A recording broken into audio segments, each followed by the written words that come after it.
What's up boys? For today's video, medyo gagalingan natin yung paliwanag about sa water heater na gagawin natin ngayon.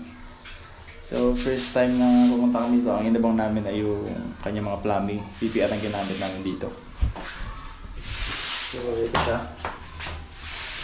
Yung magiging hot and cold natin. Ito expose pa yung ating magiging shower. So paano namin siya pili namin o nag-iwat ng ng PPR nyo. Pero bagay ganito.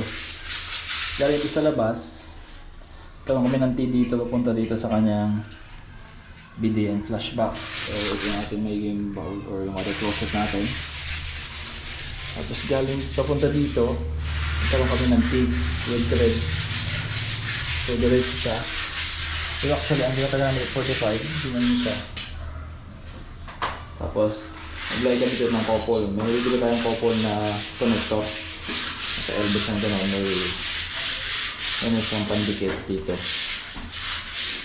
So bali ng warm input ng ating heater, then output, then 45 degree punta dito with female connector na elbow threaded. So yun na, tapos na. Bali sa labas na lang gagawa lang tayo ng ball valve para control. Bali meron pa isang dito nalagay kami. So hindi na ito related sa water dito. So yun lang. Yun tayo mag-focus.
Katapos na rin kami.